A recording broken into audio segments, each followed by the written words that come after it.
Um, Good morning, good afternoon from wherever you're joining us from. My name is Leah Aoko from the Africa Research and Impact Network.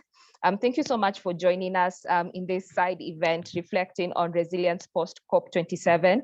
It's a pleasure to have all of you join us. My first request would probably be that you rename yourself. As you may notice, there are several Leah Kanyangis on call. So please rename yourself using an icon on your right. Click on that and you'll see the option of renaming yourself. We'll have a quick introductory video from the ARIN team and delve into the agenda of the day. Karibu sana.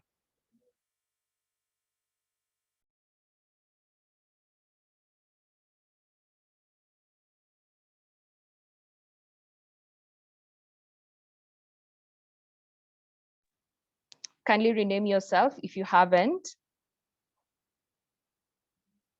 Is faced with a number of challenges, a lot of global challenges.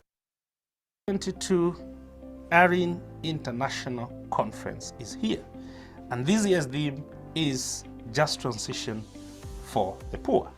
This comes on the eve of the conclusion of COP27, where key decisions have been made. We have a fundamental decision on loss and damage, which is basically targeting to support the most vulnerable communities in least developing countries.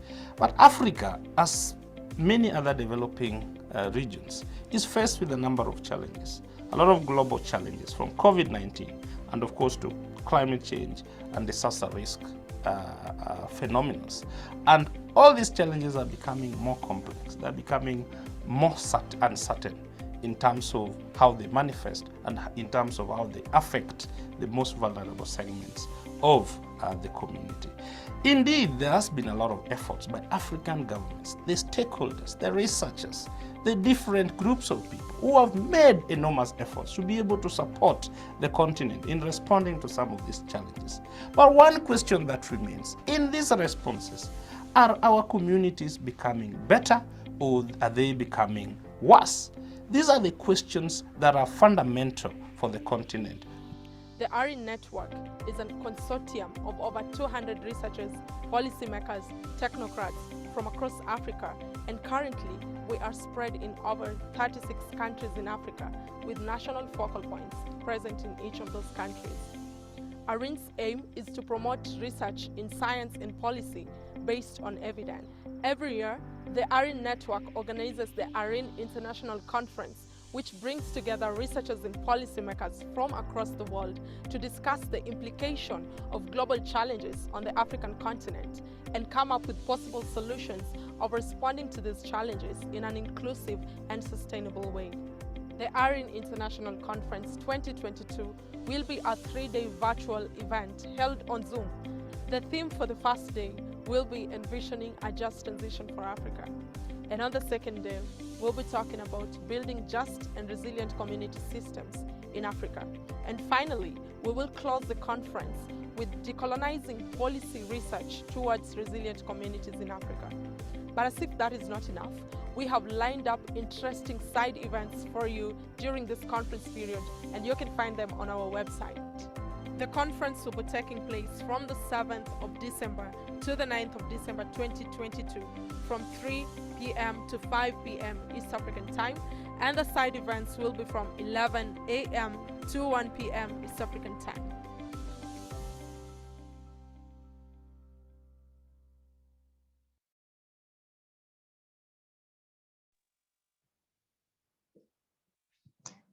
Thank you. So that was just a brief introduction to the ARIN Conference 2022 that is taking place. I'm sure all of you have seen information on the same. For those who are joining us, my name is Leah Aoko, and I'm kindly requesting you to rename yourself if you haven't. I'm using the directions in the chat. Our rapporteur for this is Jackson Washira from REA. Perhaps Jackson, please say hi.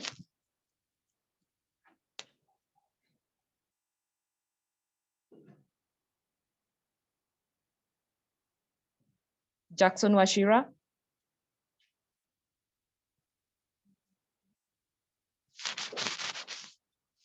Okay, so as he is he is with us. I'll just share our agenda for the day and run us through that.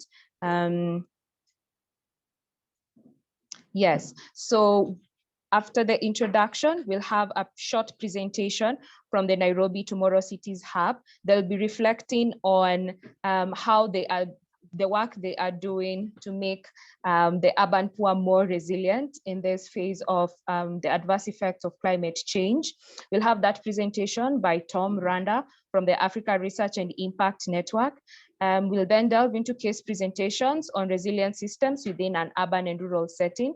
We'll be reflecting on the challenges and opportunities for various cities across sub-Saharan Africa. And in this, we'll have brief comments and presentations from Brian Kisali from the County Government of Nairobi, that's Kenya. We'll then have a presentation from Rhoda Gwanyinga, that is from Kampala City Authority, Uganda. We'll then have another presentation from Honorable Williams, who is the Executive Director of the National Disaster Management Agency in Liberia.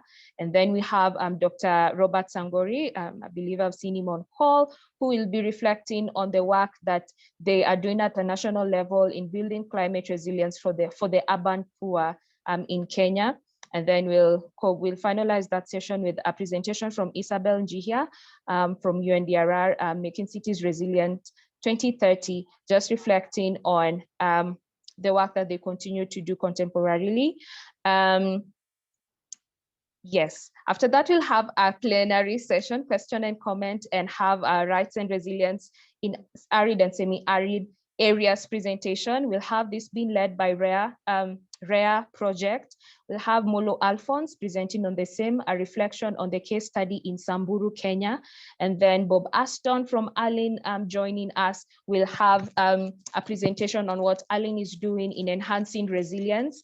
And then we'll delve into another plenary session before we come for a panel discussion where we'll have various presenters just reflecting briefly for 5 minutes on the best practices for a just transition and process efficiency in strengthening resilient systems for sub-Saharan Africa. And then we'll have a summary. So without much further ado, I'd like to welcome you again to the session and just request that you remain on mute if you're not presenting or if you're not making a comment, and just welcoming you to reflect on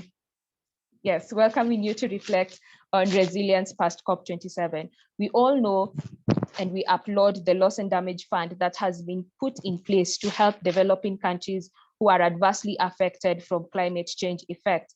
And this really feeds into other aspects of adaptation, which the COP presidency took very seriously and presented the same to try to mobilize about $300 million or so in adaptation and resilience for local communities. But there's still aspects that remain to be addressed in terms of who is specifically going to benefit from all these adaptation and resilience initiatives. Are we working closely with the local communities for them to come up to co-produce the solutions to the adverse effects that they are facing? How are we ensuring that they remain resilient, even in the face of the increasing crisis that we are facing globally? So these are aspects that we're going to tackle from a case presentation point of view, from what various NGOs and non-governmental organizations are doing. We are going to be looking at what various policymakers are doing in their capacity to ensure that urban and rural communities remain resilient, even as we look forward to COP28 and what that will have for developing countries and for everyone. So having said that, I'd like to welcome the Nairobi Hub team to just share with us, reflect with us for 10 minutes or so on what they are doing in their capacity to reduce risk for the urban poor. We know that they're working with informal settlements in Nairobi. What have they done so far, and what methodology are they applying? What are the outputs, and how does this translate to enhancing resilience in this context? So Tom and team, if you're ready, please.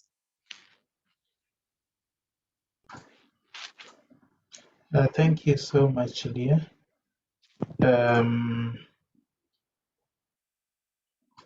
I'll quickly rename myself. Maybe you can give me the rights to share my screen by stopping yours, maybe.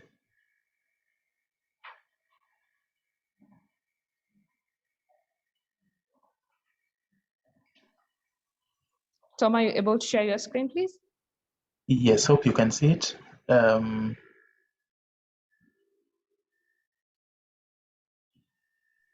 Go ahead, just for 10 minutes.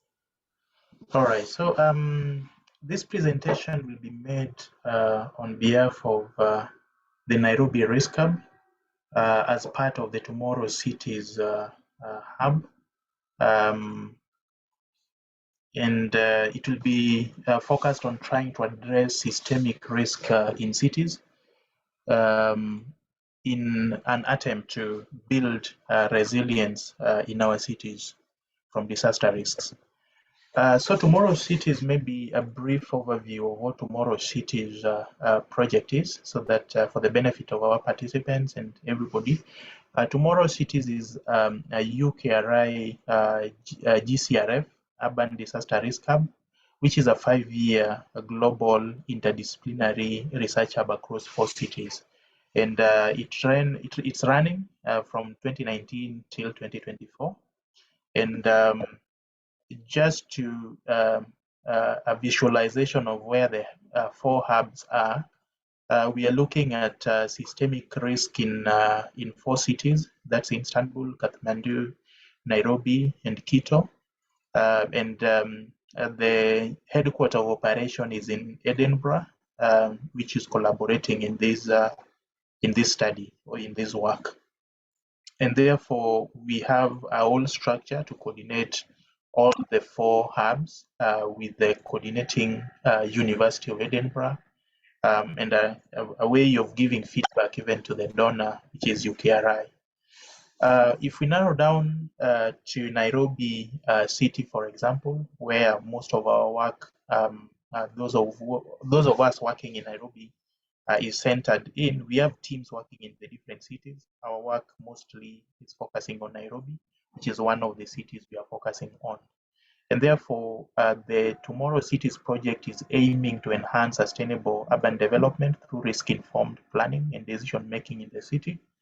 And maybe just to elaborate a bit, Nairobi City is faced with numerous or several hazard risks, including risk from floods, risk from fires, bits of landslides here and there, and the cascading risks of such. For example, during flooding, we have cascading impacts such as a cholera outbreak or disease outbreaks and such like.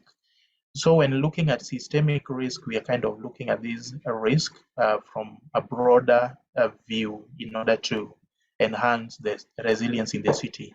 But the distribution of these impacts, the impact from such risk, are more felt in informal settlements, and therefore in this particular study or this project, the focus is reducing urban risk among the urban poor, who mostly reside in the informal settlement. And our previous initial years of the project, we focused on in Mukuru, and this speaks to the mission. Our mission is to reduce climate-induced disaster risks for the poor in tomorrow cities. And for this case, I can say Nairobi, because this picture is captured from Nairobi area.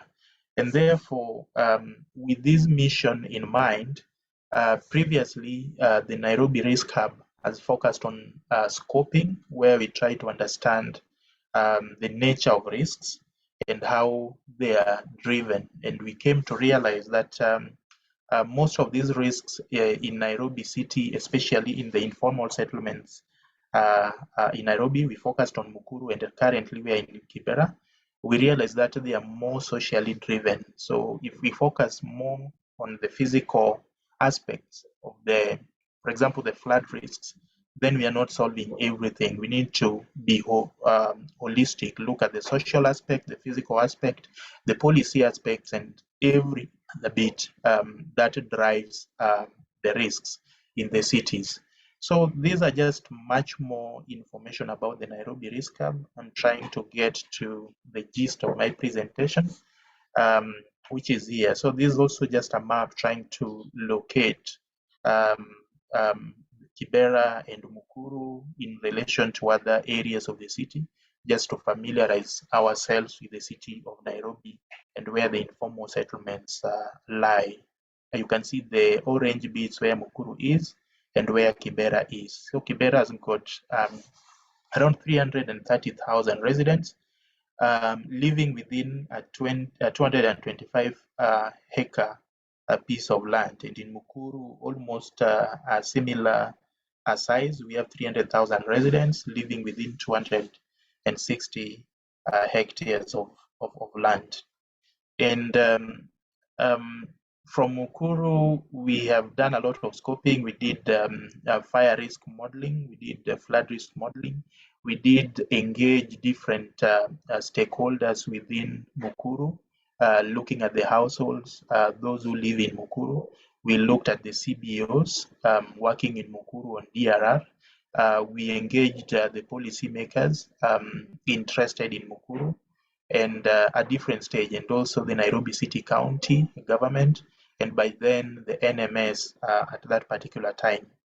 And learnings from that we are carrying to Kibera, where we are also engaging the different stakeholders to try and understand the social aspects of the multi-hazard. Let me call them the multi-hazard because we are not looking at just a single hazard.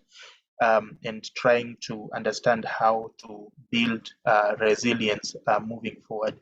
And the main reason why we chose Mukuru and now Kibera is because the city has adapted a way of improving the informal settlements through a framework which I think most of us are aware of, called the SPA, a special planning area, where the developments are restricted for some period of time within the same informal settlements to allow planning and implementation. So the developments have been unplanned, and therefore stopping or restricting further development until a clear plan is drawn is necessary. And this is just a picture of a household living in the riparian lands of Kibera, and therefore during the rainy season, you can see the flooding in the area. And just to talk about fire, which are frequently reported in the informal settlement with some devastating impacts. This is also just another picture to show that. Just to remind you of the mission again of the Tomorrow Cities Hub, is to reduce disaster risk to the urban poor in tomorrow cities. So we are not only focusing on today's risk, but we are trying to look at the future. And maybe just to give you a gist of our methodology or the approach being used, it's called the Tomorrow Cities Decision Support Environment. So the framing is not just a modeling tool, it's a framework where you incorporate different research disciplines, both physical, social, and policy analysis, to try and understand the ecosystem of disaster risks in the informal settlements and expand it to the entire city. Then this particular information is used by the decision makers to kind of influence the urban development plans that are currently being put in place. And therefore, maybe in the next slide, I'll just try to explain a bit of this decision support environment. Yeah, thank you so much, Tom. You have 2 minutes to wrap up. Thank you. All right. So yeah, okay, I'll try to go fast. So in this particular approach, at the very top, you can see that we are doing what is called future visioning, where we try to capture what the communities, the different stakeholders, the policymakers, the developers from the private sector, and everybody else in this environment of the city are visioning the future to be with the mindset of reducing disaster risks. Then we use the policy bundles, which are kind of the mitigations measures, what need to be done to reduce these risks, and introduce them into the urban plan. So we engage strongly in the urban planning development.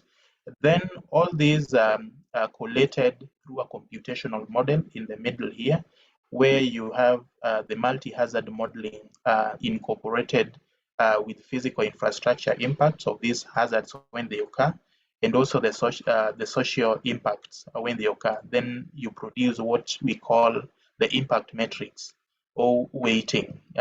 Then these metrics are subjected to a risk agreement kind of forum where we engage again different stakeholders to agree on the minimum risks that we can work with. So there must be some trade-offs, but the different stakeholders must agree on what to live with.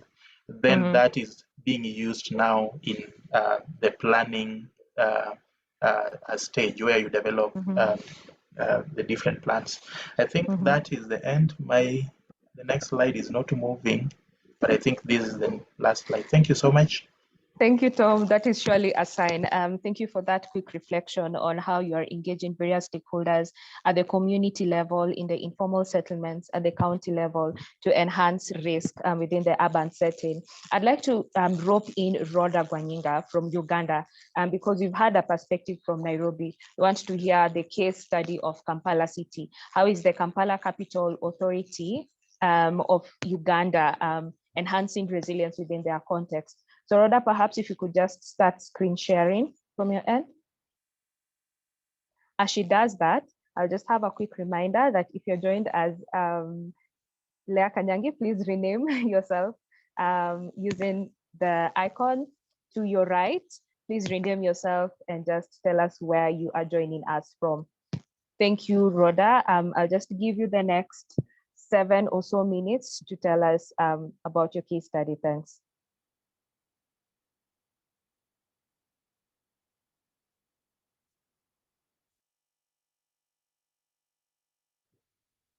Go ahead, Rhoda.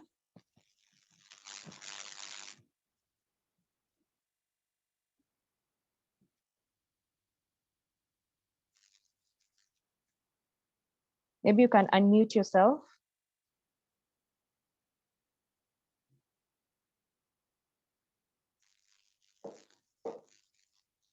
About that, let me screen share again. Okay. Am I there? Am I good to go now? Yes, you're good to go. Okay, that's the coverage of Kampala City. And you realize that Kampala has approximately 372 households according to UBOS, but a third of the households are the urban poor.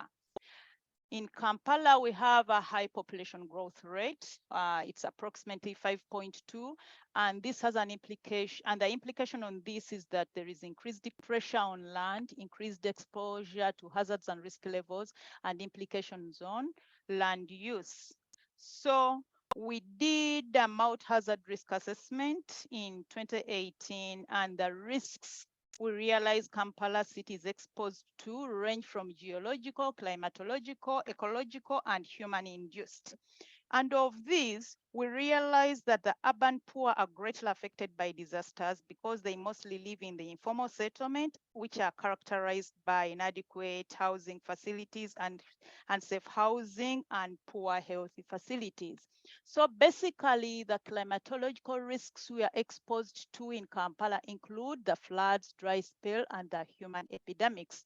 We realize that the impact of the floods have been destruction of the critical infrastructure, destruction of the agricultural products, destruction of building, and again, the health and the diseases. So droughts are not very common in Kampala, but once the drought strike, we have food insecurity in Kampala, and approximately 14% of the people in the informal settlement are food insecure. Dehydration is also another problem, and water shortages are also some of the problems. What we've realized in Kampala is that when the disasters strike, it's mostly the poor who are affected. In case of floods, for example, Kampala, we have like 42 flood spots, and the floods are mainly in the rainy seasons. And it's mostly the poor who lose their assets and who die. So a lot of interventions have been made by Kampala Capital City Authority to reduce the impact of the disasters to the inhabitants of the city. Some of them have been based on nature-based solutions, and they include urban agricultural practices, whereby the inhabitants have been advised or trained on urban farming. Households have been trained in backyard farming and practices in order to increase the food security. We've established a one-stop youth center for training the youth in briquette making. And we've also done tree planting in the city and encouraging renewable energy sources in schools and government institutions. A lot of awareness training programs have been carried out, most especially on sanitation programs in schools. Sanitation programs in communities have been done so that people can be trained on how to use or on how to manage fecal sludge, since sanitation is the biggest challenge in Kampala. Other things we've done is implementation of government programs aiming at increasing households' income, like the parish development model, whereby people are encouraged to form circles and they are given some money so that they can start a livelihood. Skilling has been also another key thing which has been done, whereby the youth have been trained in bakery tailoring, and again, they've been provided with startups so that they can be employed. Another intervention which has been done by KCCA is that we have an employment service bureau at KCCA, whereby school leavers are trained on basic ICT, career guidance, CV writing, and interview preparation so that they can easily get jobs. Solid waste management is also another intervention which has been done. In that, due to the volumes of garbage we have in the city, we've tried to train the women and the youth on how they can turn organic compost manure into organic manure as a source of income. Another thing which has been done is improving the infrastructure, whereby construction of roads and drainages has been done, and aiming at reducing the flooding in the city. Other interventions which have been done include enhancing public transport system, because we mainly see that it's the poor who are greatly affected by traffic jam and the delays in the taxis. So there has been a pilot project of electric buses, aiming at reducing the emissions. Again, we've had the reintroduction of the passenger railway transport in the city, whereby the charges are free, are cheaper than the commuter taxis. Another intervention has been improving and construction of markets in the city. Kampala Capital City Authority manages the 16 markets we are having, and it's from these markets where the poor can participate in the economic activities. They are employed, they can sell their produce, and again, they can buy their food. Much as we've tried to carry out those interventions, we still have challenges of unemployment, building partnerships with private partners, and again, expanding the housing for the poor and getting again lead of the urban west. So these are the planned interventions. We plan to source for funding to implement our Kampala disaster risk and climate change resilience strategy, which has many strategies, including the city emergency response plan, early warning systems, and many others, equipping city planners with the necessary tools and resources to mitigate the effects of extreme climate conditions. We also plan to build 40 modern public toilets in the city under the Kampala Lake Victoria sanitation projects. And we also plan to establish at least one skilling center per division for the youth, so that it can help on job creation. And again, we plan to review our multi-hazard risk and vulnerability profiling for Kampala to guide investments and interventions. That's all I can say. That's what we are doing in Kampala. That's what we've done. Thank you so much for that really elaborate presentation on what Kampala is doing. I appreciate the fact that you're really engaging the young people in the various climate resilient activities that you're undertaking. You're also enhancing other practical aspects of the urban life, such as public transport, the solid waste management within the urban setting, doing awareness on climate related activities, tree planting and sanitation, just a reflection of what is being done in that context. I really appreciate that, and I'm sure so have our members here. So at this juncture, I'd just like to go over to Dr. Robert Sangori, who has joined us from the State Department of Housing and Urban Development, Kenya. So Dr. Robert Sangori is engaged with the National Building Climate Resilience for the Urban Poor initiative in Kenya. And we just want to hear from his perspective what is being done currently to enhance resilience at a national level. Dr. Sangori, if you're with us, please feel free to start sharing your screen, which you are doing right now. Yes, please go ahead for the next 7 minutes or so. Good morning. Good morning. Can you see my screen? Yes, we can see your screen. Kindly share the slide. Can you see my slide? Okay, yes, we can. Okay, thank you.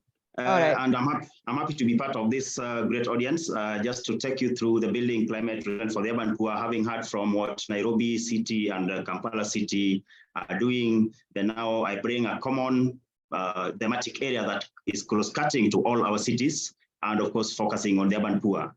This is the building climate resilience for the urban poor, and in terms of its introduction, you note that the building climate resilience for the urban poor is one of the climate ambition initiative in response to the UN Secretary General's call on stakeholders to accelerate and upscale climate actions in order to achieve the Paris target of 1.5 degrees Celsius. And it's among the 41 initiatives which were launched during the UN Climate Action Summit of 2019 in New York, having been part of the larger thematic area of infrastructure cities, local actions, which of course also involved the aspect of buildings, transportation, decentralized financing, and subnational mobilization. Kenya, in this context, is co-leading this initiative with the technical support from UN Habitat. And just to say that when we talk of the urban poor, one of the critical questions is who is the urban poor? And where is the urban poor location? So it's sometimes a difficult question because we have our slums, our informal settlement, but are they the only places where the urban poor sits?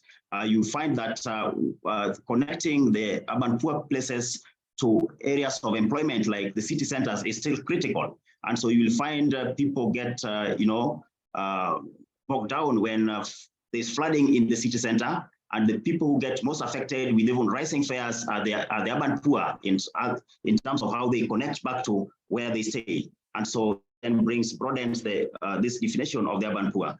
But in terms of our areas of focus, which are basically 5 key areas, we are talking about delineation and profiling of the vulnerable urban areas. We are talking about the building resilient, climate-proof infrastructure, which has largely been talked about. The perspective of climate resilient urban spatial plans to reorganize the space, because you find this urban poor mostly occupy ecologically fragile ecosystems.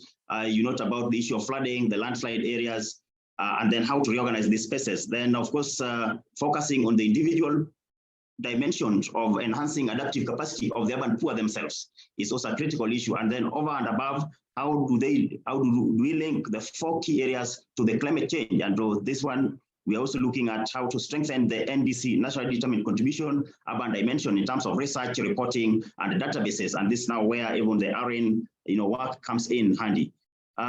This is just a diagrammatic flow of the connectivity of the 5 areas I've spoken to in terms of the delineation and profiling of the vulnerabilities, the climate resilient urban spatial plans, human settlement and infrastructure improvement, green urban economy and livelihoods, and of course, the strengthening of NDCs, national adaptation plans, and other national policies with the other urban dimensions. A quick look at each and those, individual areas. what do we mean here? We are talking about identification, delineation, profiling of cities and other vulnerable urban areas, where we move ahead to look at climate risk and vulnerability assessment, which then informs the various interventions to be made. So in terms of the second outcome area of the spatial planning, resilient urban spatial plans, looking at how to mainstream the climate resilient and smart planning in national and county government, including the further subnational of cities, municipalities, to promote adaptation and mitigation strategies within the urban poor areas. The third component in terms of human settlement and infrastructure improvement is to look at how to support delivery of low carbon emission efficient and resilient built environment and climate proof infrastructure, which then of course also linked to the enhancement of disaster risk reduction, including flood mitigation, rising waters. If you look at our coastal region, the inland waters, the fire services issues, which have largely been talked about, how then to enhance that. The fourth component in terms of green urban economy, which now targets the individual themselves, is how then to make these people have economic livelihoods, which then can make them recover from shocks and stresses arising from adverse climate change effects. And so a number of interventions there that then can be looked into, including the aspect of how then to get urban innovation hubs, which then can assist our youths and even women, young women in the urban poor areas. And the last component in terms of the NDCs is then just to see how then to look at the greenhouse emission arising from the activities within the urban poor spaces and how to document this and how then this is aggregated to the national NDC tally. In terms of how then we move forward is to look at the partnership arrangements, either from the bilateral partners, the national government institutions, the international organizations, and each has a role, the civil society, the private sector, the academia, and this is now where our partnership with ARIN comes in, which then furthers the research in bridging the gap between mitigation and adaptation needs of the cities in relation to the urban poor interactions within the urban poor spaces. The aspect of financial institutions is very critical. This program cannot move without financing, and here is where we are talking about mobilizing the climate finance to support the implementation of the BICRAP. And some of the organizations that have demonstrated clear linkages with the BICRAP are outlined there. And in terms of the outcomes of the COP, yes, loss and damage facility has been widely mentioned, and we were part of negotiators in this, and we are happy that finally, although modalities will still be a sticky issue, but the starting point is that we have the establishment of the fund. And again, another critical outcome from the COP27 was agreeing to have the framework for the global goal on adaptation to start to be developed, which then will be adopted at COP28.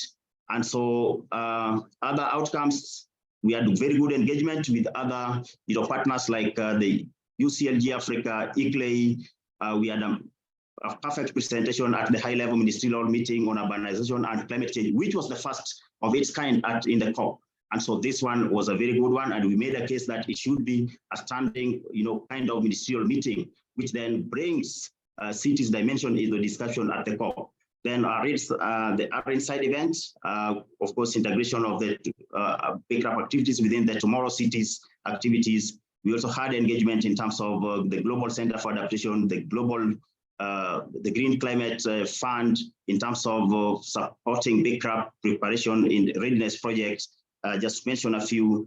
And the last slide in my presentation is, of course, calling for replication of the BICRAP across Africa, and the cities that are represented here. Our call is that you join us and we start to see how BICRAP is rolled out within your jurisdiction. Thank you. Thank you, Dr. Sangori, for your presentation. What has really, that has been insightful. What I have really captured is trying to elaborate who specifically is the urban poor and trying to make resilience work for them.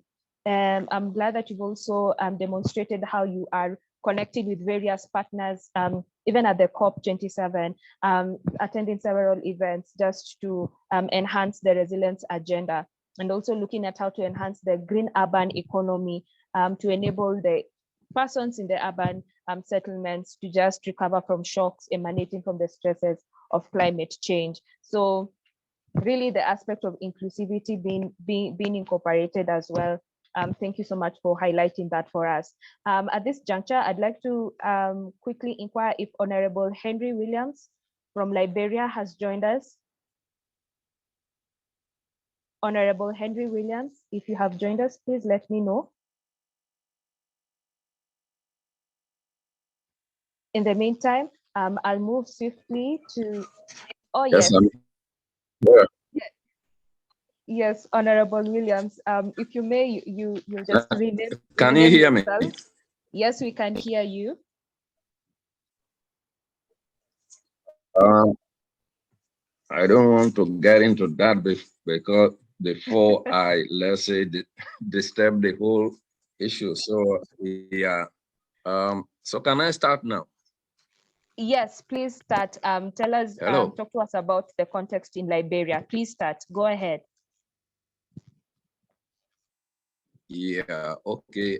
In Liberia, let's say we have some priority issues that we have been looking at, okay, including floods, fire, wind, storms, coastal erosion, etc. But our main tool that we have been using is we try to get or put in place a very effective DRR platform, which we use clusters to get all of the other partners on board. But one thing we have been doing, getting into the communities, we use, at first we use a community impact assessment to understand the needs of the community, because this is crucial, and also document the existing and anticipated social environment with and without the proposed action, because we have to work as a team and we have to determine the proposed action. And this assessment that we do before we consider items of importance to the people, as we said, it should be people-centered, such as mobility, transportation links, etc. And we try to emphasize that these transportation links should be fast, they should be safe, and they should be efficient, and other public services too. So we look at the safety, the employment effects, we look at the relocation aspect, we look at critical infrastructures, because these have been affected recently. The schools, the routes, medical facilities have been pointed down, etc., and other community issues. One issue again of importance is the, let's say, congestion reduction, because when the place is congested, you know that even if you want to use response measures, it will be difficult. So we look at that and we'll try to address that. And we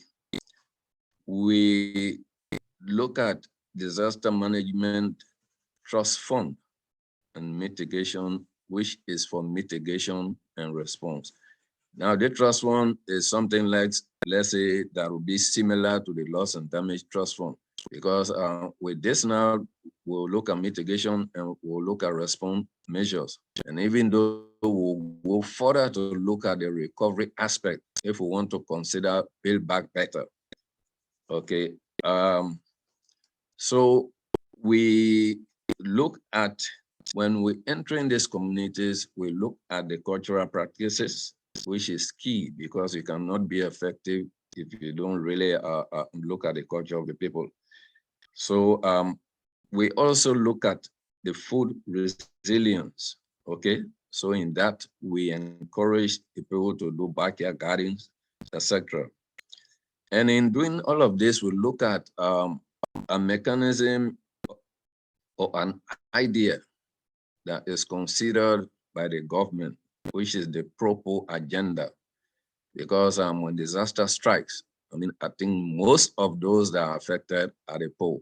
So the PROPO agenda is there to look at issues. For instance, after disasters, we have come up with some initiatives that will give money let's say, funds for them to rebuild or to pay rentage for certain amount of months, because when disasters strike, especially those that are affected by coastal erosion and fire, we give them this money for them to, as a relocation assistant. And also we give them some amount to do some petty business, at least for about 6 months, so that after that they can have the capacity. Then what we really looking at again, we are looking at the disabled. We are trying for buildings that will be built that disabled, it should be accessible to the disabled. They should not have difficulty in getting into these buildings. So there's a very serious issue that we look at and we try to propagate. Then when we are doing this, even though we have done assessment, etc., but we want to look at what we call disaster management audit, because we found out that some of the results of the disasters, be it man-made and even let's say natural, they need to be addressed. There should be some maybe problems in let's say critical infrastructures, like the last time there was a hospital that was burned down. So we were wondering what is the cause. So if we do this disaster management audit, which is a new thing that I want to start, I think that will help the process. We also, for the COP27, we are considering, let's say, really linking with the Blue Ocean initiatives, because this will help us, I mean, really to make cities clean and even the beaches, etc. And in fact, right now we have a program where the Ministry of Youth and Sport is using the youth to do beach cleanups. So, and we are also preparing for anticipatory actions and community involvement. But what we are really sticking to is the community should be involved. As for loss and damage, I mean, that is for all of us to to look at how that will be done, because we have to come up with resilient programs. They need to be costed, etc. So maybe I don't know how many minutes I have now, so I can wrap up. But maybe some of the problems, you can wrap up in 2 minutes, Honorable. Okay. So some of the problems again, because you see, this is twofold. Sometimes government is blamed because when most of the disasters happen, but again, it comes from the people themselves. For instance, they don't adhere to real property acquisition policies. Okay, so as a result, maybe the building and construction regulations are not followed. And when these are not followed, of course, in their communities, they do energy systems, and this maybe might cause a lot of the fires. They have their own petty communication and early warning systems. And the community, most of the infrastructures, they are developed by actors in the informal sector in isolation of government planned program. So this is what really can aggravate or make these disasters to be really major. So I think I can stop that, then questions can come later. Thank you. All right, thank you so much, Honorable Williams. Just to recap, is the aspect of community impact assessment, which I think is very useful because there's need to understand what exactly do the communities, what do they want to see in terms of resilience, and also the fact that, disaster management audit, that I think is very insightful. If that is being incorporated in Liberia. I also appreciate the fact that you are being more inclusive in terms of making the buildings be able to cater for the people with disabilities. I think even from the case of Nairobi, you can be able to take up that agenda, making it more inclusive for the women, youth, the elderly, and the persons with disabilities. So thank you really for that insightful presentation and helping us to understand what you're doing in Liberia to enhance resilience. I'd like to invite Isabel G here. And as she shares her screen, I'd like to encourage us to post your comments and questions on the chat so that after this, there'll be a brief plenary before we delve into rights and resilience in arid and semi-arid areas. Isabel, please go ahead. Thank you, Leah, and indeed it's a pleasure to be with you this morning. I'll try my best to be kind and spend the 10 minutes that you've given me wisely. So I will be giving us an overview of this global initiative that is called the Making Cities Resilient 2030. And for more information, please go to that website, and then you can contact me in case you want further help. Please confirm you can see my screen. Yes, we can, Isabel. Okay, fantastic. So appreciating the current environment that we are dealing with, or we're existing in today, with all the dynamism around the hazards that we're looking at in terms of intensity and frequency, and even how they interact, we do see the need to also face the governance challenges that we have in terms of lack of institutions, lack of policies, the legislation frameworks, and so on, and also take into consideration the issues around inclusivity. And I'm happy to hear at least the speakers ahead of me have actually put in place some initiatives that are pushing forward the inclusivity agenda. But let us not forget the inclusion of women, not just as participants to workshops, but also as speakers, because we need to raise really the voice of gender inclusivity more than we are doing today.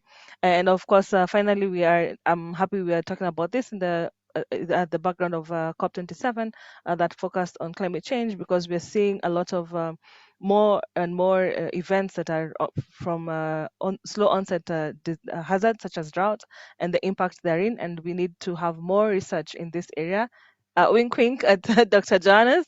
We need to see more research into slow onset disasters, and how our capacities relate to this in terms of governance, in terms of partners, and even our communities understanding and knowledge around what they need to do, and coupling this now with the new call that was made at the COP27 on the early warning systems for all, and the initiative that has since been launched by the Secretary General for $3.1 billion that is supposed to help move the early warning systems agenda forward.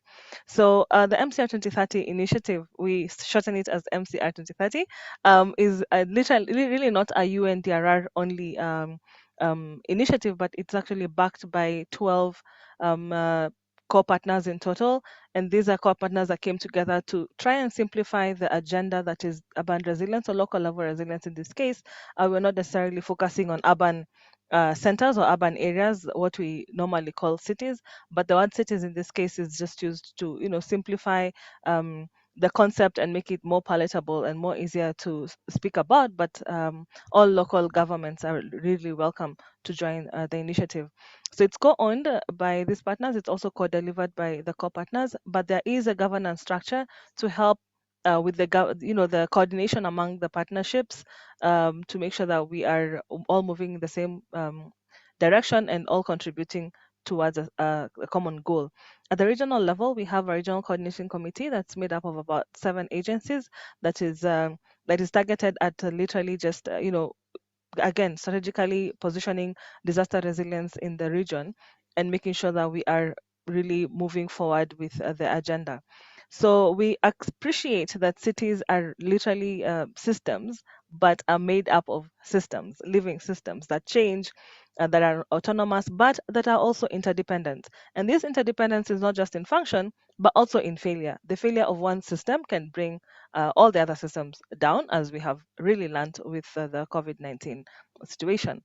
We are seeing from global reports and analysis that have been done on data and studies that we need to really focus again on the understanding of risk at all levels, because we do talk about risk, we do talk about some of these concepts as if everyone understands them, but we really need to get back to, go back to basics and understand what kind of hazards are we talking about, what is our context really in terms of the risks that we're exposed to, and how these interact vis-a-vis the vulnerabilities of our people, even as we go forward and move the agenda of loss and damage as we are doing post COP27. And also in the context of the appreciation of the investment that needs to be done in resilience building, we have seen from recent reports from the private sector that they are now acknowledging disaster risk as a key driver to reducing the losses that they also face, and to ensure that the businesses are also sustainable. So we are seeing more resources that are available in this context. Now, from this picture of mine that I'm going to give you 30 seconds to study as I speak, we see while the disaster impact is increasing and the frequency and magnitude of these events are increasing, there is some level of capacity and coping abilities that we see at the local level, and it's a matter of us going in there, understanding what the capacities are, how they have been surviving or are still surviving without our intervention, and leverage this, harness the existing capacities and leverage them to increase the efficiency to ensure that they're reducing losses at a greater level. So the MCR 2030 strategic objectives are as follows. One, we need to understand to ensure that our cities or our local governments know better in understanding the concepts around resilience, what they need to do, and also couple this with political commitment. And we also need to support them to plan better in terms of being able to diagnose their initiatives or their efforts where they are today, and put in place plans and strategies that will help them move forward and have these plans endorsed. So it's not just a matter of developing the plans, but it's also a matter of making these plans come to life through endorsement, and also help these strategies, help the cities now to also move forward and implement these strategies through through making sure that they have the resources that they need, they have the partnerships that they require, and they're able to also copy is not probably the right word, but replicate best practices from other cities. There are cross-cutting objectives, and I'm glad to hear this is a resonating idea from many of the speakers ahead of me, who have been talking about the need to have that vertical linkages between national and local level governments, but also to have that multi-sectoral conversation where we're bringing together the different sectors at both levels, both at national and local level, and also bringing together the multi-stakeholders, the other stakeholders who are not necessarily government, so that we promote also the inclusivity agenda and to make sure that we're all implementing in synergy. And finally, to promote, city-to-city learning, or what we call peer learning, to ensure that these lessons are being shared across the cities, and they're able to replicate best practices, and challenges are avoided if the lessons have been learned. So the whole agenda of MCR 2030 is basically compressed into what we call the resilience roadmap, that presents the concept of resilience as a journey. So we are telling local governments that resilience is a journey, much as we are all at different positions, or levels of resilience, and we all have different capacities. We can all come together and agree to work towards a common goal, that is the SDG 11, delivering the SDG 11. And this is made possible by categorizing activities that need to happen and identifying milestones that need to be achieved for a city to say that they're actually making progress from one step to another. And so these are the definition of the 3 stages, where a city that needs to start with awareness raising starts at stage A. Cities that are already aware of what they need to do and are in the process of planning start at stage B, and cities that are looking to implement strategies that they've already endorsed start at stage C. So I'm sure one of the questions would be then, what about a city that has made progress? So we do have an allowance for cities that have done exemplary well in an area or two, that they would like to replicate in other, or help other cities replicate, to be identified as resilient hubs. And this is a status, let me call it a status, that can be held by cities for a maximum of 3 years, an average of 2 years, where they commit to enhancing city-to-city collaborations and exchanges, or even helping other cities in terms of knowledge sharing and capacity building as well. So this is something else that can be can be taken up by institutions, by partners to help these best practices get more visibility. I'm happy to hear a lot of good initiatives that are going on, and it's sad that I'm hearing them here, most of them for the very first time, me who works in a regional office and in charge of disaster risk action at the local level. That is sad. So to help us operationalize the MCR 2030 initiative, we have developed an online platform that is a closed space. In addition to the initial website that I shared, we have developed this. Lea, 2 minutes. My 2 minutes are, you're taking my 2 minutes. Please So go we have ahead. developed this space that helps us to, make sure that we are all connecting to each other in terms of city and city, partner and city, partner and partner as well, to come up with joint programs. And this is term this as an invitation to you all to join, whether you're an entity that is an academe, a research institution, an NGO, a CSO, even a CBO, for as long as you're an entity that has the mandate or is interested in or is interested in supporting local governments make progress along the resilience roadmap, you're welcome to join as a supporting entity. Any local government, any subnational government is welcome to join as an MCR 2030 city. As I conclude, let us appreciate the fact that we have a situation where a lot of our local governments and even our national governments have policy documents that exist. But then when you look at these policy documents and the kind of hazards and level of risk that they're addressing is way lower than where we are today. So it's not just a matter of planning forward, but can we have a retrospective look and see what we have in place? Is it adapted to our position today? And at the end of the day, can we also, as partners, especially, I'm looking at partners, can we also collaborate better than the disasters are? Because we're seeing better collaboration with the hazards than we are on the ground. So let us come together through the MCR 2030 initiative, share practices, come up with joint programs, implement together to ensure that even with the little resources we have in this sector, we are putting them to good use. Thank you very much, and over to you, Lea. Thank you, Isabel, for being resilient despite the pressure.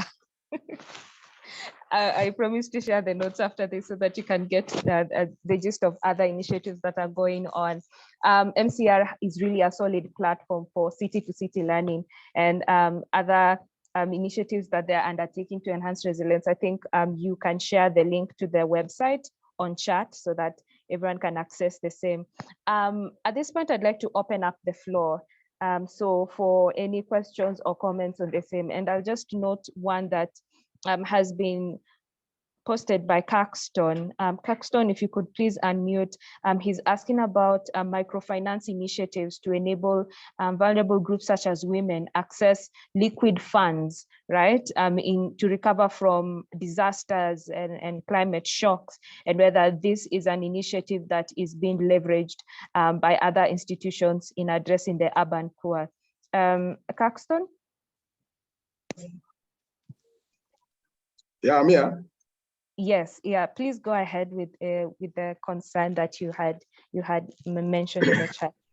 Yeah, thank you very much. You see, what I've realized is that when you move around town, even in Nairobi, you'll find women all over the place, even those who are in the pubs, those who are doing the small businesses. They have these groups that they call the chamas. And what you realize is that these groups are very key in the resilience of these women to some of these disasters that we are talking about. For example, when there's a disaster, these are some of the platforms that these women are able to get access to liquid money to be able to recover. Maybe if someone has a small business, that is where he gets the money to get capital to restart his small business. And this one also enables them to mobilize a lot of savings and even to borrow loans that they are able then to invest in various assets. It's based on social capital. So I've realized this one is very key to resilience building, especially among the women. So I'm wondering, all these initiatives that are being undertaken within these cities, the urban agriculture and all that, are any of them leveraging on this? For example, if we are taking even the initiatives that are being undertaken, for example, in urban agriculture, these women can be able to mobilize funds to engage in some of these things. So are these kind of arrangements also being supported by the projects that are going on in the cities? That was my question. Thank you, Caxton. I'd like to engage Rhoda Gwanyinga on this from the Kampala City Authority on whether interesting observation that has been made by Caxton, whether you're leveraging on women, accessing microfinance, how that can enable them to recover from climate change shocks in Uganda. So is this an aspect that the authority also looks into, Rhoda? Thank you, Leah. The authority is trying to look through it. For example, we have the parish development model, which has been put in place after the epidemic, the COVID-19 epidemic, whereby households are encouraged to form groups, to form circles, most especially women. And after forming circles, they are going to be extended with funds, which will help them move out of poverty. Wow. That's what we've done so far. Yeah, very interesting. And perhaps even from other cities such as Liberia and Nairobi that are represented here, you could look at how better to leverage on microfinance opportunities, enabling women and other vulnerable groups to access liquidity after disaster or to address any climate shock events. At this point, I'd like to invite Alphonse Molo from the REA Project Rights and Resilience to just for 5 minutes take us through what they are doing on a case study point of view, their work in Samburu. Alphonse, if you're with us, please go ahead.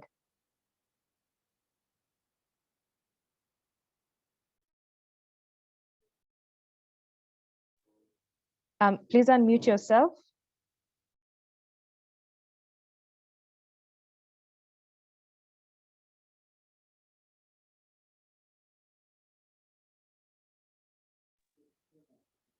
We cannot hear you, Alphonse. Okay. Yes, now we can hear you. Sorry, my volume was a little bit low. So I want to present on our work on rights and resilience among the pastoralist community in Kenya, that is in Samburu, Kenya. And I want to state that before I begin my presentation, I'm really impressed by the urban resilience team, and probably we need a pastoral or a rural resilient team so that we can see the synergies between these issues. My presentation is going to focus majorly on land rights, and I give credit to the entire team for the rights and resilience. That is Roskilde University, Danish Institute for International Studies, University of Copenhagen, University of Nairobi, and fellows who are part of ARIN team for this wonderful work. So it's a program that we've been trying to link adaptation, pastoralist adaptation and land rights. And what you are saying, as we are going to the next level in terms of global adaptation goals, then we need to, we are coming from the understanding that land rights are becoming more and more crucial in terms of needs to find space within this discussion on adaptation, and especially among the pastoral community. So land access remains crucial to them for their various adaptation strategies. And the understanding is that people adapt, and as pastoralists adapt, there was also changes in the way they use land, the way they access land, and the way they negotiate different strategies of being resilient in those particular areas. And this comes not in a vacuum of institution, but there are changes within the land tenure system that as a country and globally are happening. Like one of it is in the year 2016, Kenya legislated the Community Land Act, which gave the okay to now register this community for the pastoralists and the local the pastoral communities to have access to land as community lands. But again, we also recognize the competition in terms of private land and the competition for acquisition of land for public use by the government. So all these changes are somehow there's an issue of conflict here, because we are talking of, on one side, the need for land for grazing, especially the rangelands, but also the need for land for projects like the energy, various government investments. So this constantly, again, brings conflict in this particular area. Some people think land within the pastoral community, land among the pastoralists are empty land, but really this land is has a community that is using it for various various reasons, from grazing to even the issue of ecotourism and wildlife survival.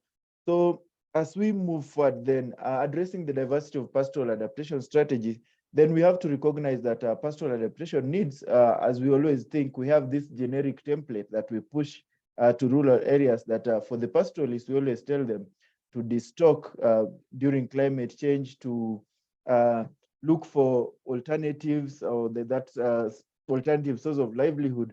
But in this kind of an approach that we use, which is a generic, that one size fits all might not really help here, because we have pastoralists who are social differentiation among pastoralists.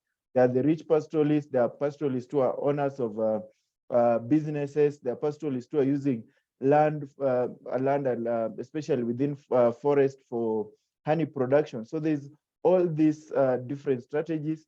And when we prop them together with one size fit all solution, then we may end up losing on pastoralists who are like doing beekeeping and having some herd. So when you're talking about loss and damage, so do you compensation might go towards now livestock, and we forget about this other one who is doing beekeeping. Again, the question will be like within these different changes in the land system. So we have to recognize the need to support pastoralists under a different tenure system. There are those pastoralists who are doing adaptation within the conservancy. Their needs might be different from those who are now fencing parts of their parcel to do something like hay production. So this kind of nuancing and getting into more detail will help us really move forward and in terms of meeting the global adaptation goal, especially for this community. Again, when it comes to the issue about decision making as part of the locally led adaptation principle, the frameworks must realize the different needs for land among pastoralists, and the issue of bringing pastoralists to the table of decision making as part of this principle in locally led adaptation. But all in all, the most important thing is now rope in the conversation. Who owns this pastoral land, and how do we ensure that these land rights are really are brought into the center of discussion? Again, as we move forward, there's the need, when you are looking at these rural communities, especially the pastoralists, we need to look at to appreciate new approaches in terms of the pastoralists. They're not sitting and waiting for us to go with the adaptation or resilient solution. They are already working on their own in terms of getting solution to survive. And one of these is when you're looking at the idea of co-production in terms of innovation, the local knowledge will play a role for helping us understand the pastoral adaptation and how we can really do the synergies, rather than waking up and saying, well, this is the global goal on adaptation and this is how we want you to roll out your plans. The other thing, it will be necessary also to get a hybrid in terms of the local experiences. If you look at issues like herd diversification that we often talk about, pastoralists are doing it on their own, and there's a lot of knowledge that they've built over time. So if we can harness that kind of knowledge, it will help in terms of building a case for locally led adaptation. And when you look at land again as an asset for production, then land in this particular area means so much, not just as an asset, but or a commodity that can be traded. There's identity in land. They're using land for various, there's a lot of like multiplicity in terms of usage of land. One owner of land might be giving grazing access to the rest of the pastoralist for payment. And then we are talking of like payment for ecosystem. So there's a lot that really goes on. But now when you're looking to address the issue of loss and damage, who do you compensate when that kind of land has suffered degradation, when that kind of land has been invaded by invasive species like Acacia recifera or prosopis. So those are some of the nuances that as we move forward towards the global adaptation goal, bringing those perspectives of land rights are important. So as we wind up this, then the question of land rights, rangelands, and just transition, there's a nexus, and we are looking at it from the point that when we speak land rights, this is not something new. There's been something with that there's been a struggle within human society over and over, from the feudal systems in the medieval age as we move forward to now when we are talking of community land vis-a-vis this in the context of private and public land. Also, the need future investments like in green energy or in transition to things like solar, geothermal. We are increasingly seeing the issue of land rights coming really playing a core in this particular area, because we've always assumed that pastoralist land are empty. And this is something that you can look at some of the cases that we've had in Kenya, in Turkana, in Narasha. So to sum it up, on global adaptation goal, land rights must be brought to question. The next thing, when looking at loss and damage, compensation, land rights play a role. And finally, in nature-based solution, then land rights really is central to this. So let's give more attention to the changing land rights among pastoralists, look at the diversity in terms of land use in this particular area, but also further leverage on existing knowledge or harness the existing knowledge in this particular area. So thank you very much, Leah. Thank you, Molo. That really was a brilliant presentation. I'm reflecting on what you're doing with the pastoralist communities and how to bring them to this conversation in terms of land rights, which is very, very pertinent to their affair. At this point, I'd like to bring on board ARIN. I know ARIN sounds like ARIN, but ARIN is not ARIN. Bob Aston, please take it away. If you're going to be sharing your screen, please feel free to do so. Thank you so much.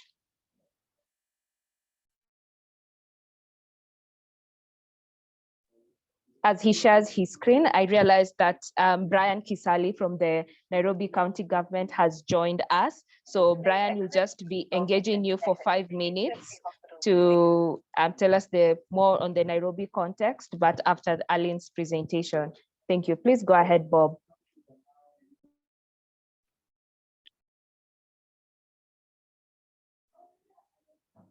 Yes, thank you, Leah. And just to emphasize, ARIN is different from ARIN, as we are ARIN Land Information Network. So we are an NGO. I'll briefly share some of the work that we're doing, particularly with farmers, those both particularly around pastoralist region. In our case, we'll emphasize more around Kajiado County. But even before that, I think right now, for those particularly who've been reading and also hearing the issues around the prevailing drought condition in Kenya, by November, at least you could hear that more than almost 4.3 million Kenyans. Sorry for that. By November, we had almost 4.35 million Kenyans who actually required humanitarian assistance due to the prolonged drought in the country.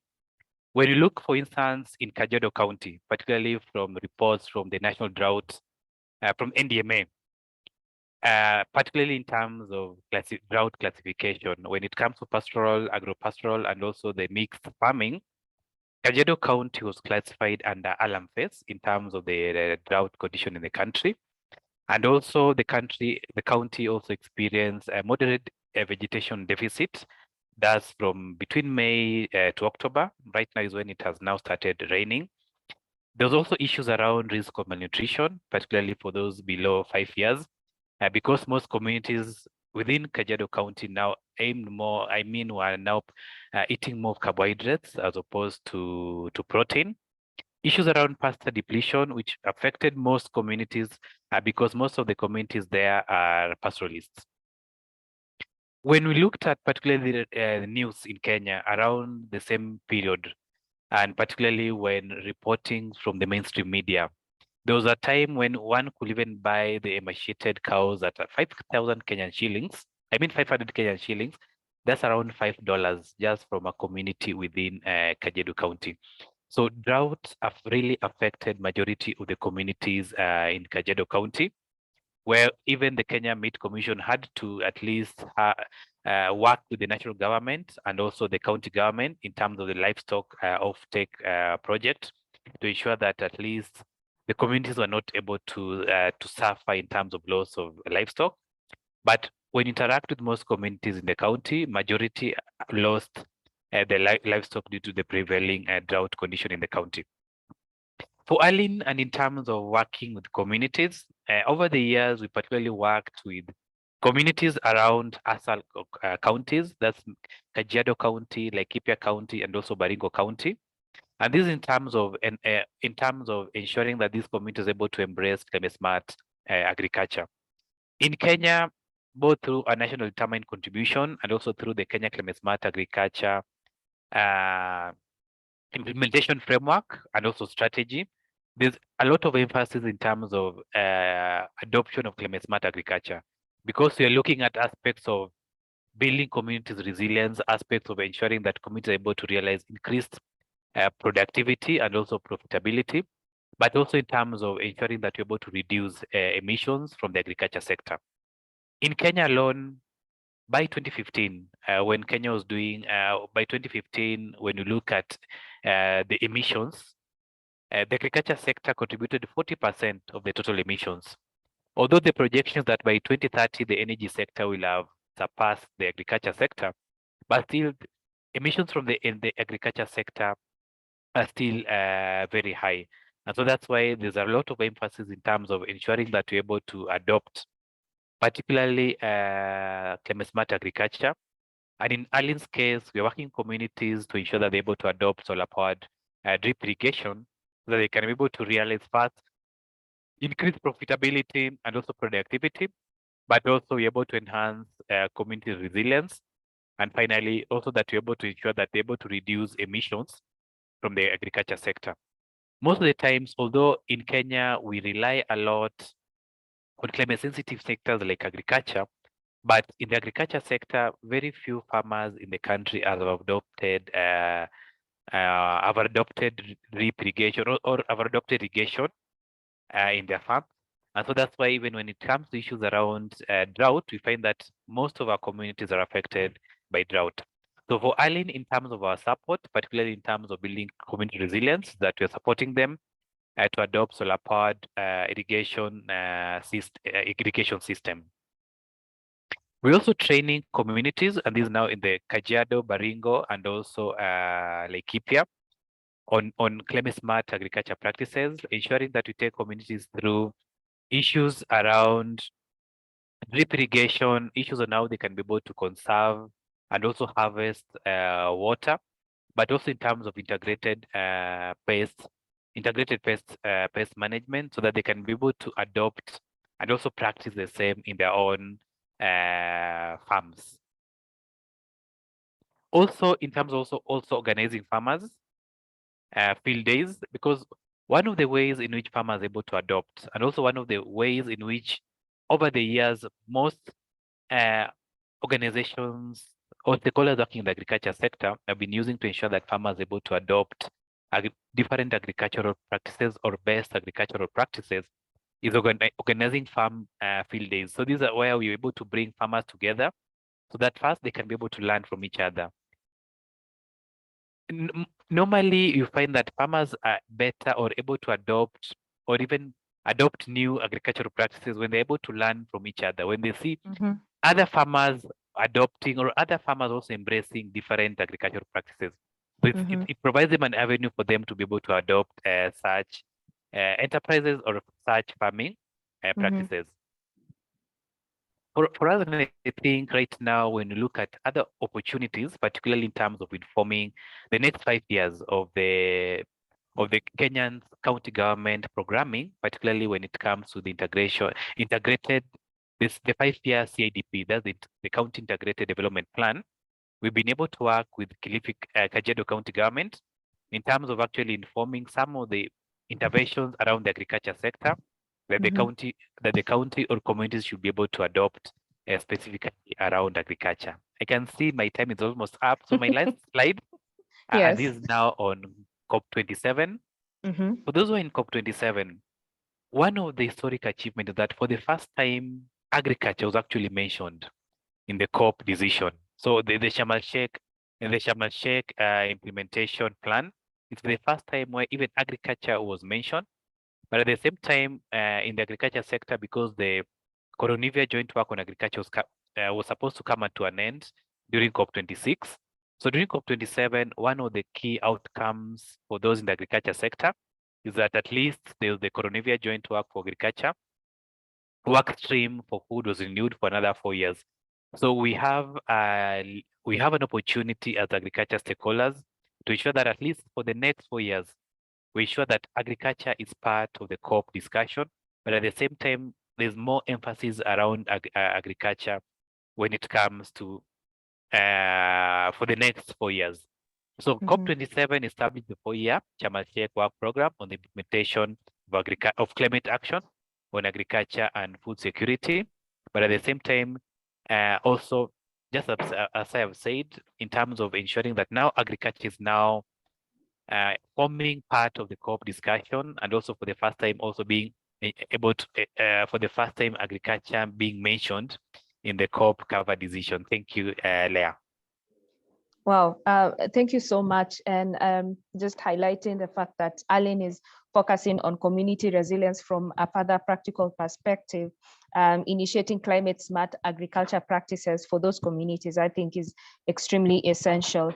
At this point, I'd just like to bring our panelists. And again, if you have any question and comment, feel free to use the chat, and I'll give you the opportunity after the panel discussion during the last plenary session.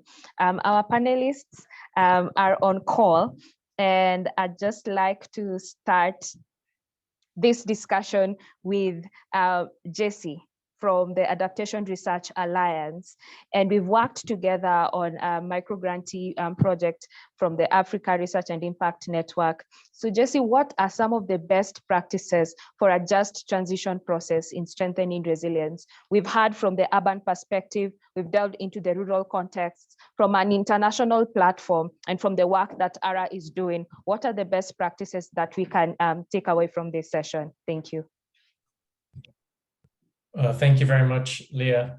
That's a very difficult question, but I'd also just like to, before I move to that, really just thank ARIN for the opportunity to be here, but also thank all the speakers so far, because as you've highlighted, there's been some excellent and really inspiring examples of just transition, resilience, and adaptation, you know, that have spanned, as you said, from urban centers to pastoralist communities. So maybe first just to provide a little bit of context here. On the Adaptation Research Alliance. And for those who don't know, the ARIN is a global collaborative effort that seeks to mobilize increased investment and capacity for action-oriented research for effective adaptation. And we aim to catalyze change at a scale and urgency that's demanded by the science. So ultimately, we envision a world by 2030 in which the research community is a highly valued partner to policymakers, practitioners, and of course, the most vulnerable communities and those on the front lines of climate change. Now, to look at kind of the best practices, or maybe what I would say here as good practice, since we should always be striving for continual learning and continual improvement, I'd like to share a little bit on the ARA's grassroots action microgrants. So at COP27, we launched the second round of grassroots action microgrants, and these grants fund action and research entities who are collaborating to unearth knowledge, ideas, and opportunities for adaptation in the Global South. And the idea of the grants is that they actually drive collaborative processes led by action-oriented organizations, maybe NGOs or community-based organizations, but that they really bring together diverse stakeholder groups to co-create an understanding of whatever the burning issue is at hand. So there was nothing that was, specified in advance, but rather what are the community's issues and how can we help people come together to really drive a different way of working. So on this, I'd just like to share some reflections from the first round of the microgrants that contribute to some of this good practice, as they showed a number of successes despite being just short term in terms of the actual grant activities. So for example, in Ghana, They really help to bring a focus to and concentrating actions on the most marginalized members of society. So this is done through community consultations that brought in the voice and the views of fishermen and fishmongers, who are often neglected stakeholders in the discussions around coastal development and coastal management. So actually being able to bring in these voices into the co-creation activities meant that their voices were actually heard, and they were part of the discussions that help identify potential measures to reduce coastal erosion within their communities. And again, this was just really a start, but I think it was by identifying those who are some of those most affected, but least involved in some of these conversations. Another example comes from India, where young people work to raise awareness and educate other community members to reduce water wastage. And they also discussed other key climate related issues that were affecting the communities, and of course, kind of the resource use within them. So in this case, the co-creation process has actually highlighted the benefits and the multiple benefits of converging different knowledge types and different stakeholder groups from different sectors, and the importance of actually this contributing to driving resilience outcomes, and particularly focusing around behavior change.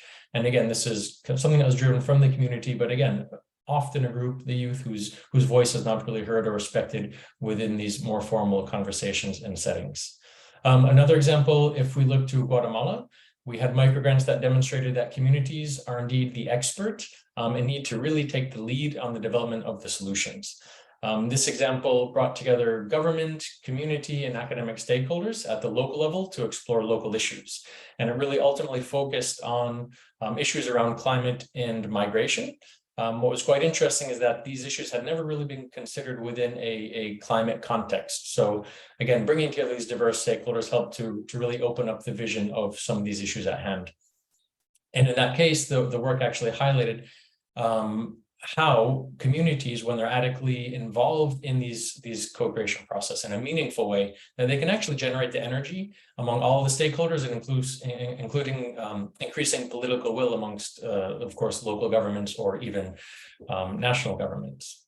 Another example just about this collaboration was really from the Philippines. And in that case, the microgrants helped to trigger new opportunities that was beyond what was expected or planned. So again, they went into this rather open co-creation process, and what came out of there was actually different opportunities that arose. And this started with professionals from the health sector and the climate sectors being convened, which led to new and unlikely alliances amongst organizations, and also the co-identification of a number of new opportunities to actually help tackle the climate health nexus in the communities, and in this case, as I said, within the Philippines. So I think, rather than specific, let's say, tools, I think what's really important here is just to actually embrace, let's say, the approach. And within this approach, it's just highlighting really the importance of collaborative approaches and innovative or radical collaborations that really span the spectrum from research to action as a centerpiece for just transition, resilience, and climate adaptation. So please look into the second round of grassroots action research microgrants.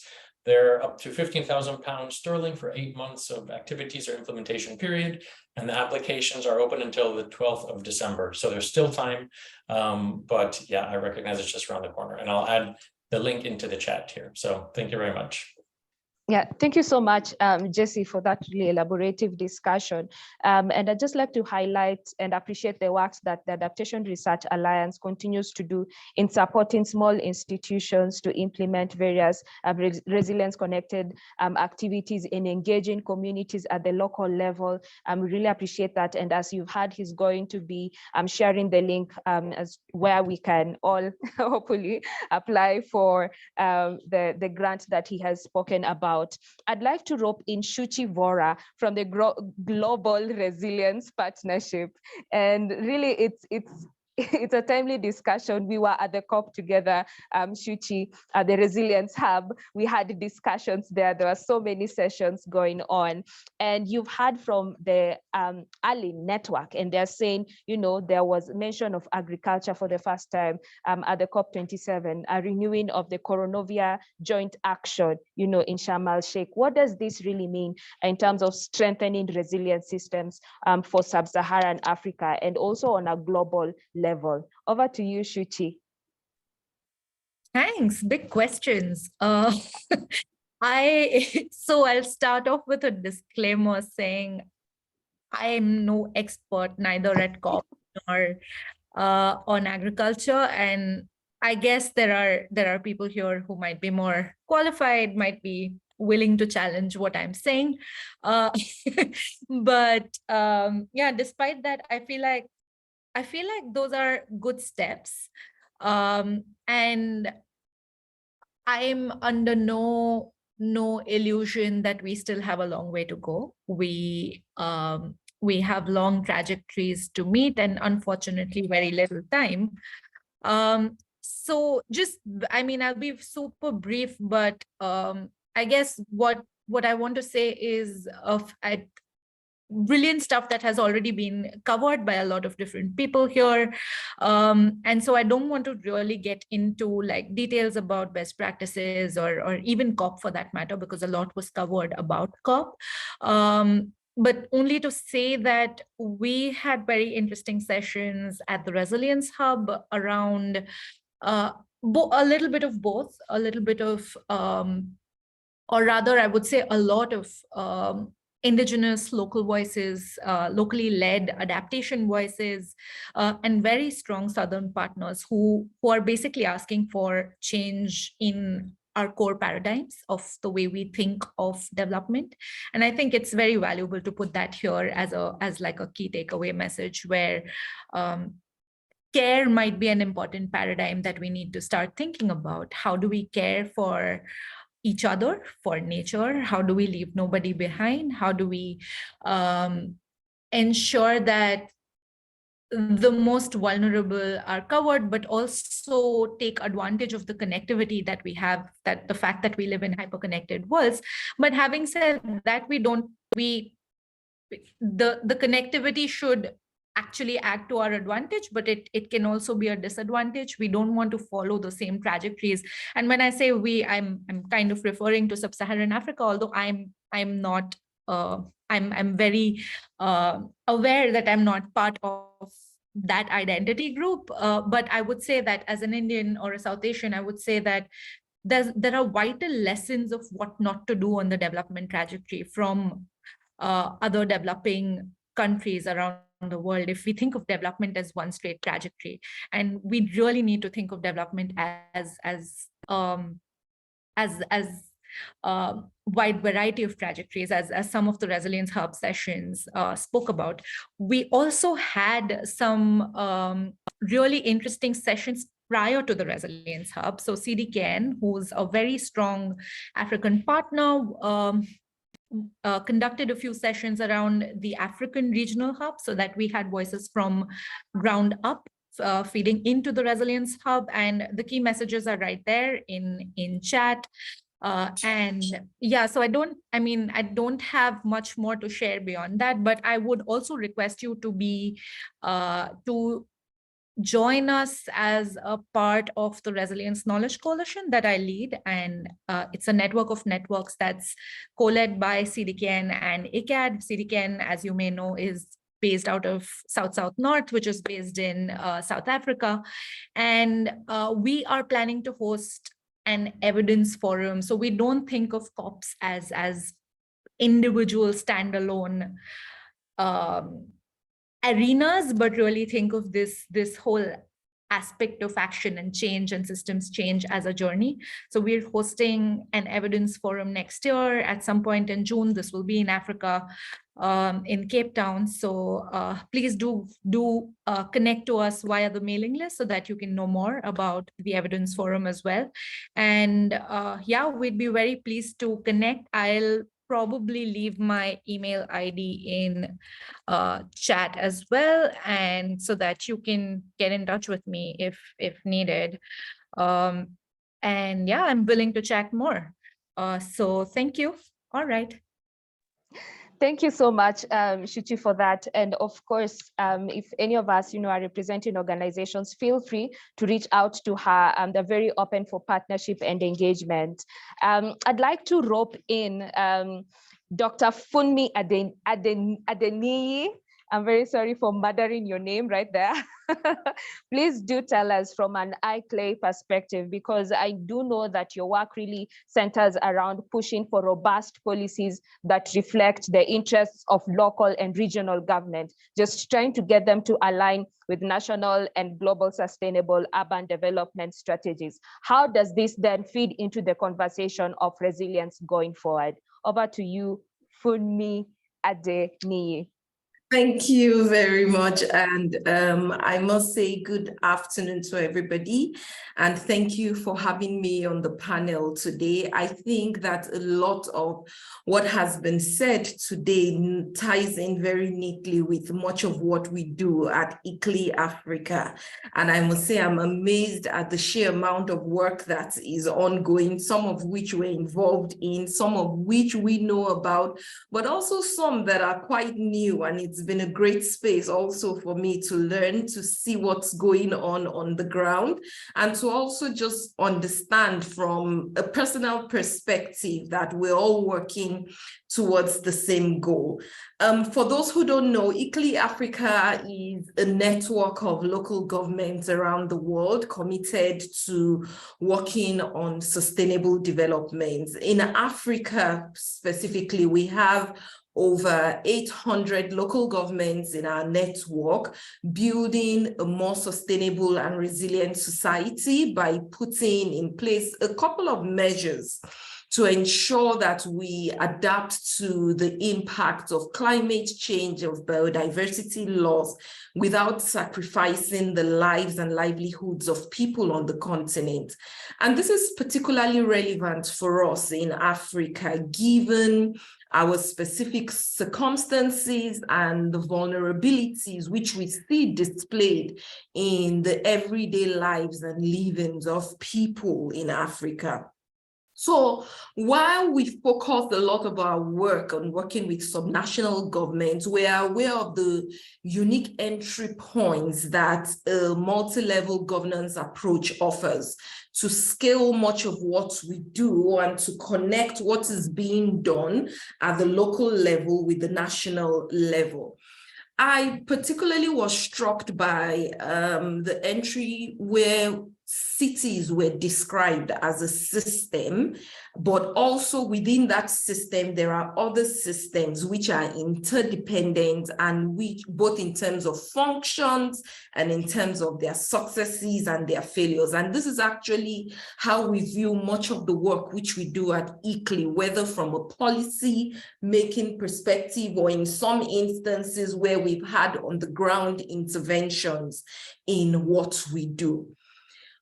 Our approach at ICLEI has been to move away from seeing human rights as adjunct to building resilient cities and the systems, but rather to see it as central and as core. And I know that much of the discussions, even in yesterday's sessions, were around what we need to do to build resilient cities and how rights function. But more often than not, when people talk about rights and resilience, they talk about it almost as these two adjunct things that are not interdependent or that are not interwoven.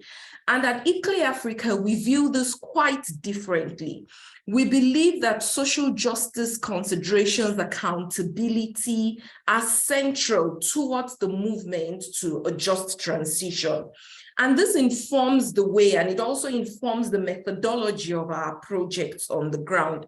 And I just wanted to highlight one of the projects that we are currently involved in, or we've been involved in over the last 8.5, 9 years, and in which we've brought on board how a human and a gender rights-based approach can actually be very central towards building resilience of communities and resilience within cities and within subnational governments. So the Urban Natural Assets Program, like I said, has been on since 2014, and it's been on in different phases. It's funded by Sweet Bio and CEDA. But the last phase, the most recent phase of UNA since 2021, which we call UNA Resilience, has been targeted towards improving sustainable development of an interconnectedness of cities with the natural systems across three major pillars of urban governance, urban planning, and urban finance. And what we've done is that across those three main pillars, we've interwoven a rights-based approach towards these. And how have we done that? Three major ways. First is the co-creation process that was spoken about by the first panelist earlier. We've entered into the cities where we've been working, because UNA is a project that has happened across 10 cities on the continent, in 8 different countries. And we've approached those cities from a process of, we do not claim to be the experts, or neither do we claim to understand the systems that are on ground. And we recognize the role of indigenous knowledge systems. We recognize the roles of different knowledge brokers. And what we're here to do as the ICLEI team, or as the UNA team within ICLEI, is to bring together those knowledge brokers and to ask, how can we build better resilience in planning, in governance, and even in attracting the right kind of financing that we need on the ground to build our resilient systems. So that has been one way. The second way has also been in the way in which we've built stakeholders' awareness at the grassroots level through multiple systems, through cross-pollination of ideas from city to city. We have this thing which we call the UNA city to city peer exchange, where we bring on board lessons from other cities, including some of our coastal cities, and we peer them together. The third has been through evidence-based informed policy advocacy. We believe in the role of data to inform policy, and not just policy that is made out of perceptions. And so over the last year, we've been involved in intensive data gathering, both from a socio-economic perspective and also in terms of looking on ground, what are the current systems, what are the probably climate narratives that we can begin to map out over the next 5 to 10 years based on the current state of urban natural assets. But having said that, the UNA example was very useful for us also in terms of some of what we did and in some of our sessions at COP27. 3 key issues that have played a fundamental role in the development of human rights and COP27, showing the interlinkages between human rights on the one hand and climate action on the second hand. First is the mainstreaming of the right to a clean, healthy, and sustainable environment, which I guess is on the agenda, especially after the UN General Assembly officially recognized this right in October. Secondly, the pursuit of justice through the loss and damage less. And I won't say much of that because a lot has already been said. But finally, the facilitation of participation and civic engagement. And a lot also has been said of that, especially of those who are mostly affected.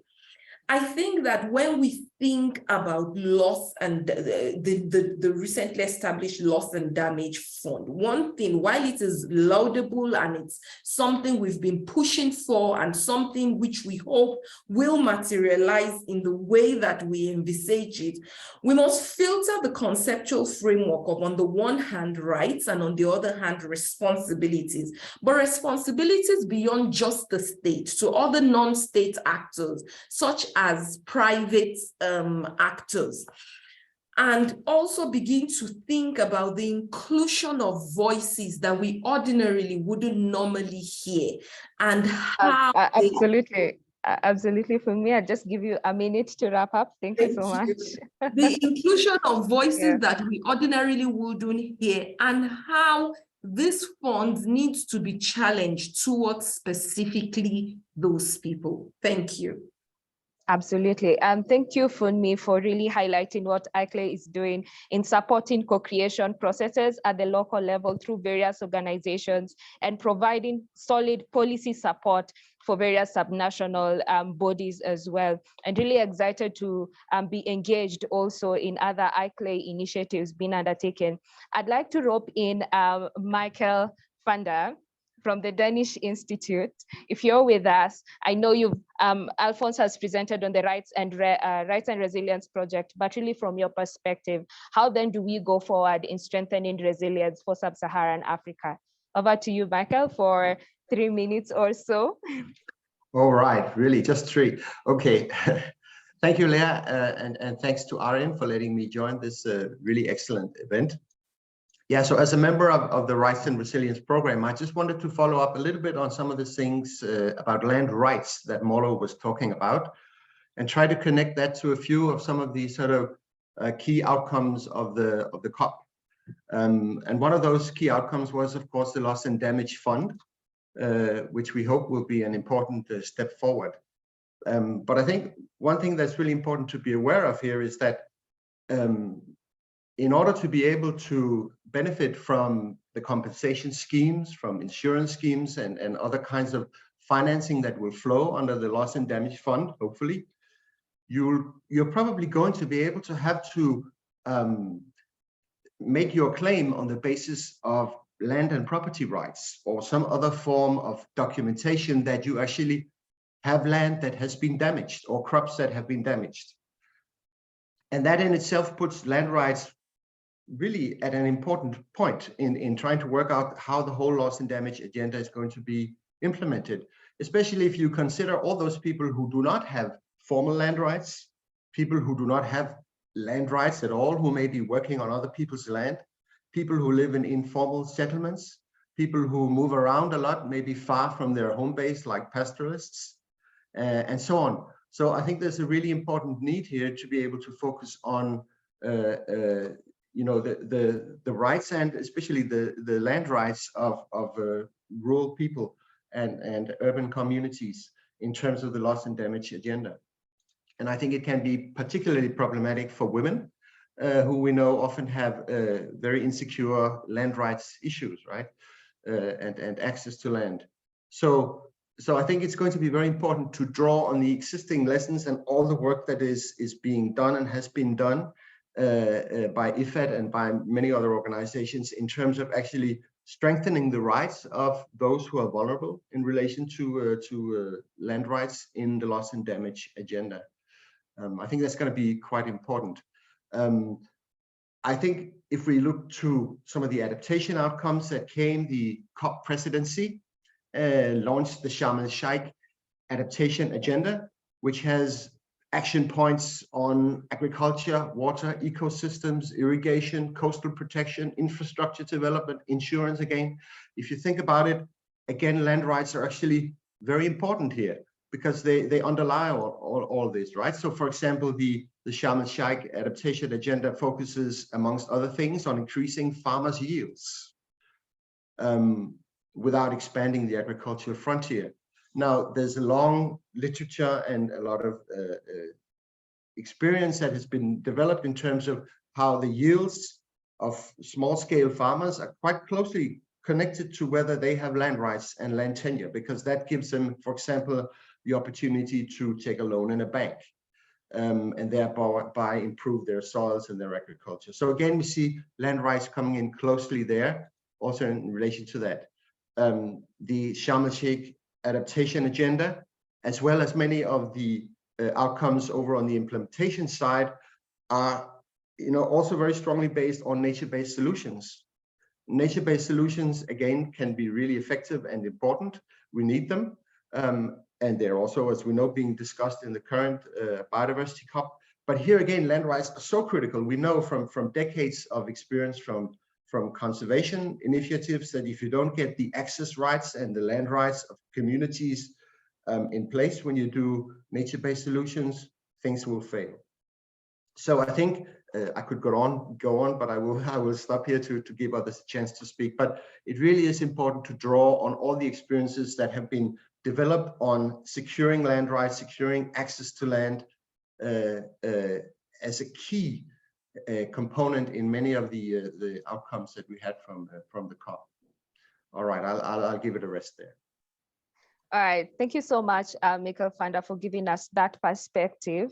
At this point, I'd just like to invite ARIN to probably respond to Caxton's comment in the chat. So Bob, if you can just type on the chat in response to Caxton's comment. I'd like to give a summary of our discussions today, and we began by presenting, the context of resilience in sub-Saharan Africa, and looking at what various urban cities are doing in response to strengthening their communities. We had a presentation from Nairobi, Kenya, where we focused on the Tomorrow Cities project and what they're doing in the informal settlements. We then delved into the case example from Uganda and had a very interesting example from Liberia. That's from Honorable Henry Williams, just telling us how they're engaging the community, having a disaster management audit, having a community needs impact assessment, which is crucial in strengthening resilience. We delved into a further case studies through the RARE Rights and Resilience project being presented by Alphonse Molo, bringing the land rights discussion to the table, and how this then is reflected in the resilience agenda for pastoralist communities, and how they're trying to be inclusive, also engaging the women within these communities who are usually marginalized, but engaging them in the discussion, because inclusivity is key and crucial. We then had ARIN coming, emphasizing on the same points, on the work that they are doing, reflecting on Kajiado County, and also bringing us up to speed with the steps that with the gains of agriculture from the COP27, knowing that now we have a further implementation strategy being renewed, and that's the Coronovia action being renewed for further 4 years. And this is still going to be the part of the agenda in COP28 in Dubai next year. We then delved into a brief panel discussion where we've had from the funders. We usually say that we do not have money. Money will never be enough, despite the loss and damage fund being celebrated a lot as a COP27 fruit. But really, ARA is saying we are inviting you to apply for these grants that can support community work, that can support co-creation processes, that can strengthen resilience in sub-Saharan Africa. And then we had also from the Global Resilience Partnership, Shuchivora, being really open to collaboration initiatives and also highlighting what they did at the COP27 as well.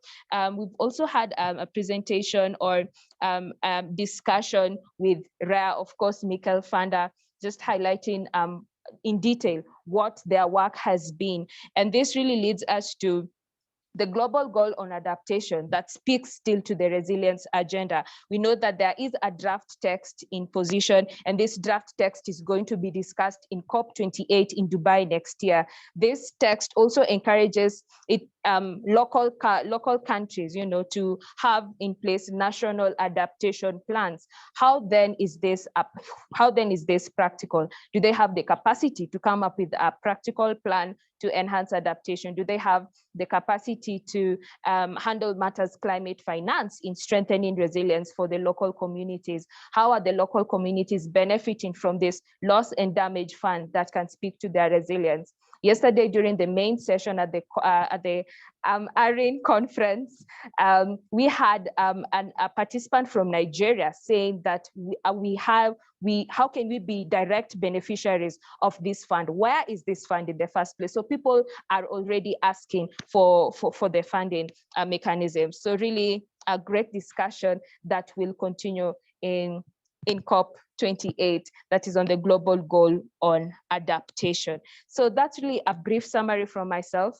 I do promise to share the slides from the various presentations that have been made, really insightful discussions, and our able rapporteur Jackson Washira will share the report from this engagement. From the Africa Research and Impact Network, I have been your moderator, Leah Aoko Kanyangi, and it is a pleasure. I have posted my email on the chat. Please feel free to link up and know more about what ARIN is doing in strengthening resilience in sub-Saharan Africa. Have a good day. Have a good afternoon from wherever you are. Thank you.